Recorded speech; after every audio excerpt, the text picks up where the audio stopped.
që të bëhen me partitë e tjera. Me partitë e vogla. Tjera e përmbysin rezultatin e non-shkuetit. Para se të shkoj tek numrat, t'jap disa informacione. Në fakt, ka një iniciativë, jo shumë të fuqishme, por intenzive, gjithsesi sepse të gjitha negociatat janë intenzive në këtë kohë, që t'jetë LDK dhe AK koalicioni.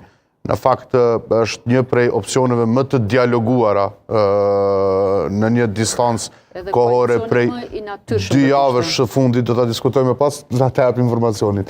Në 2 javëshin e fundit është koalicioni në fakt më i diskutuar mes protagonistëve. Ajo çfarë ende nuk po bëhet, është se ende nuk ka, të paktën në 2 ditët e fundit ka pasur një largim nga kjo mundësi, me që Abdi Gjiku i ka hapur derën nismës për Kosovën gjithsesi të Fatmir Limajt. Ndërkohë, në ditët e fundit ka pasur një diskutim edhe mes PDK-s e AK-s, por që është opcion që nuk bëhet dot.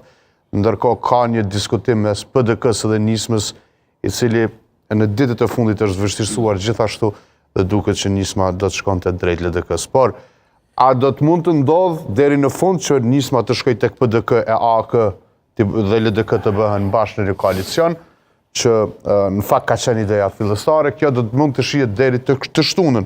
Ajo çka është evidente është që ka shumë diskutime dhe shumë gatishmëri që të bëhen koalicione, me që tashmë strategjia e partive është gjithmonë të potencohet që partitë të cilat dalin të para tradicionalisht në Kosovë kanë qenë pikërisht koalicione prej Partisë Demokratike të Kosovës, kur kishte bërë koalicionin me disa parti për dale para, në vazhdimisht edhe tek lëvizjeve të vendosje me Guzo dhe Alternativën, vazhdimisht realisht vendi i parë është bërë nëpërmjet koalicioneve dhe kjo është duket teoria që do të përdoret në zgjedhjet e 28 dhjetorit.